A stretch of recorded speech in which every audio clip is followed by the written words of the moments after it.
game. Tomlin said earlier in the week that he was looking for more consistency at the third receiver spot. I think we can all agree that Justin Hunter just isn't the answer. He has the physical tool set. That's it. He doesn't do anything exceptionally well. So I think James Washington, I think it was really good for him to get a lot of reps today.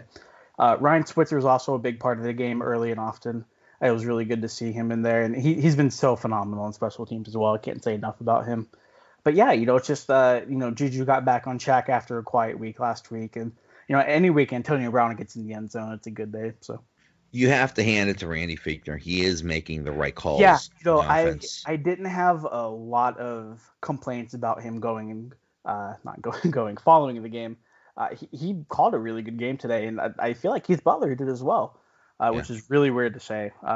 Obviously, there's going to be a couple plays here and there where hindsight gives us the benefit of the doubt, and we can sit back and look and say there wasn't a good call. But yeah, all around it was a really well coached, well played game. And really, the key to the game was the defense stopping them in the first half. Two drives where Baltimore went deep, but it did not result in touchdowns, only field goals, and that basically was the difference in the game. Yeah, how about the defensive line stepping up? Bud and TJ had really quiet days, but if you notice, they kept the tight end a lot of the time to help double team TJ Watt, and a little bit to officiating as well. I don't think that was a very good game for the officials, especially with a few of the pass interferences, especially Cody Sensabaugh's against Michael Crabtree late in the fourth quarter. I thought that was a bogus call.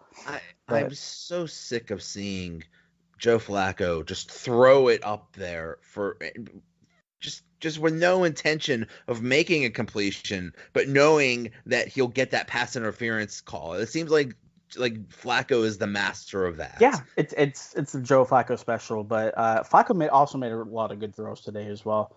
I'm not a terribly big fan of Lamar Jackson and him kind of intertwining with that offense. I think kind of disrupts the momentum and the game flow for Flacco. But yeah, going back to the defense, I thought the secondary did a pretty decent job today, and we're seeing more of Artie Burns not playing, so I'm starting to think there might be a little situation there that we haven't heard too much about.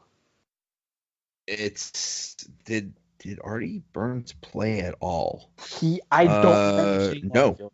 He didn't show up on the at least he didn't show up on the stats at all in terms of tackles or anything like that. Yeah, so looks like he's still in the doghouse. But hey, the defense got it done. So they were a huge part of this victory. So now it is on to Carolina. A Thursday game in Pittsburgh. Man, that's going to be Carolina is good. That's going to be a tough matchup. We're coming on the back end of the season where we faced the two really good NFC South teams, the Panthers and the Saints. And I don't know if you got to watch any of the Saints Rams game, but I'm not looking forward to trying to stop Drew Brees whenever we have to go to New Orleans. The Saints look unstoppable. Yeah, man, that looks like a repeat of the Patrick Mahomes game for sure. Oh. But focusing on the short week, they have Carolina at home, so it is good to go back to Heinz Field. Game planning is going to be a little bit cut off just because you don't have that full week of preparation. Cam Newton's coming to town. He's got a lot of talent around him. Carolina's defense isn't terrible as well, so we'll see. It's another big test for the Steelers, and hopefully they can keep it going. I think it's going to be a really good game, but yeah, we will see. All right, sir. So at Donnie Druin, part of the Still Curtain blog, NFL Spin Zone, and the Pylon to Pylon podcast. I don't think we talk again. I don't think we're talking again next week. So if they lose, it's kind of my fault for not having you on, and then I got to get you on back real soon. So I think that's the deal. Hey, it's all good, man. Hopefully it doesn't come to that, but it's always a pleasure being on, so I appreciate it. All right. Thanks a lot. All right, have a good night, man. Now to review the weekend's NFL action, I have our regulars, Mark and Coach Warzu. What's up, guys? How's it going? Okay. How's it going, guys? I mean, I'm glad that I'm alive. I'm awake. Sunday night, sometimes it's hit or miss with the adult beverages for me. That can go, yeah. What do you mean hit or miss? Or you mean what if it hits your mouth or not? Well, sometimes I get a little too crazy with the celebrating at the 1:00 games, and my wife does not wake me up. Oh yeah, yeah. Yeah, you're sleeping beauty. What do you expect? Need your beauty sleep. But I have an important question. It's about fantasy football. Okay. Okay, so I have this team. What's it called? It's called Say It Ain't Sony. And Sony Michel, the running back for New England, has been ruled out of tonight's game. Okay, so he's been ruled out because they were saying that he was going to play.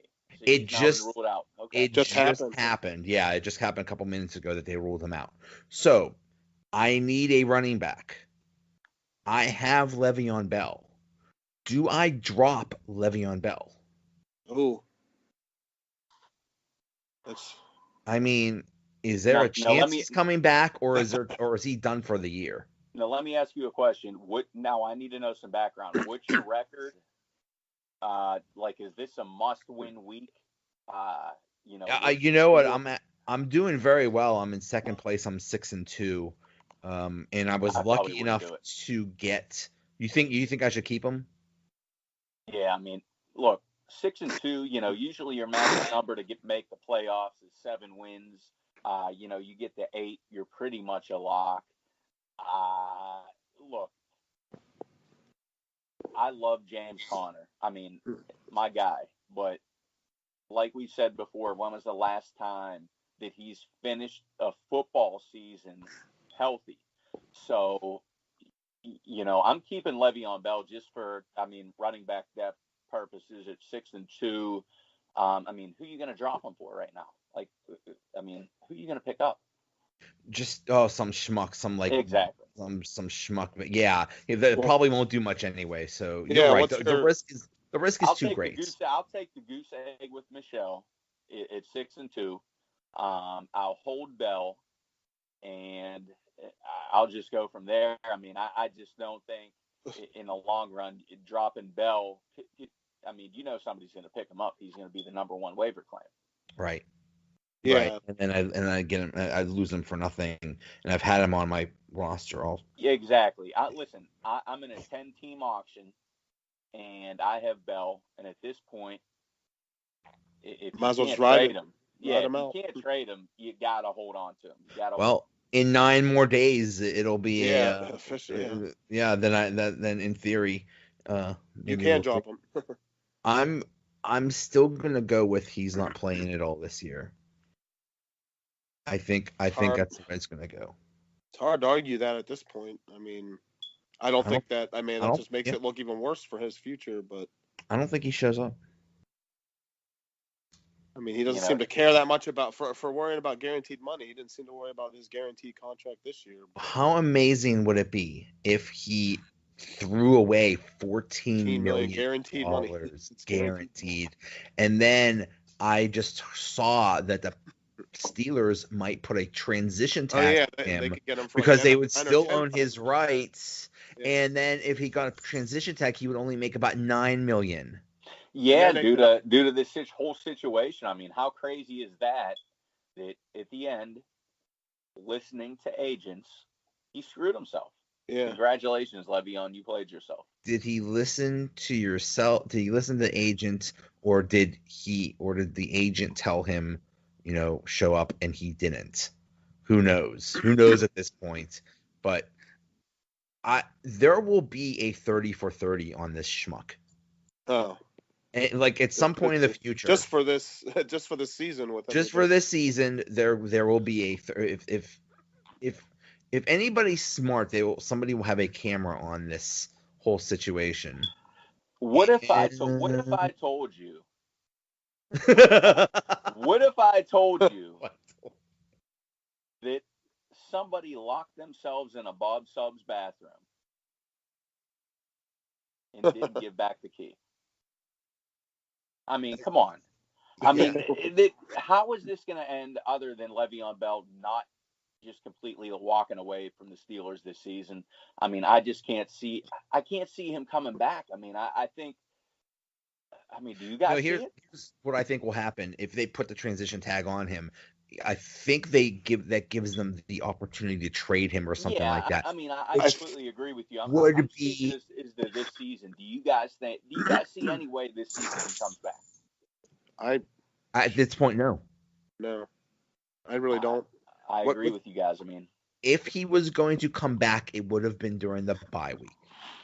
That's my opinion. I was seeing with this transition tag, does that give him is that like another thing where the other teams can try and sign him, and if they do take him away, we get draft picks too? Or yes. So that's another thing where they could get another team can try to sign him, but the Steelers would get draft picks. Yeah, is the way I understand that. I mean, that's fine with me. I mean, if we can get any type of compensation at this point for Le'Veon Bell walking or leaving, I'm fine with that. Well, right now the compensation, as far as I know, let's say they lose him next year to another team, they get a 3rd round pick in 2020. I believe that's the compensation. Oh, okay. But I'm reading it now. Under the transition tag, the Steelers would be able to match any offer Bell receives. Yeah, where his projected salary could be as low as $9 million. That would be funny. It's just amazing, and I think that's what it means is I think the Steelers would control who they could trade him to, but I could be wrong about that, which would be hilarious. You just threw away your chance at going as a free agent somewhere and just and playing for 1 year under $9 million to a team you don't even want. That's just beautiful. Congratulations, Le'Veon. You played yourself. You are now Mike Wallace, because this is exactly what's going to happen. Mike Wallace turned down that deal. They handed it over to Antonio Brown. And that essentially is history.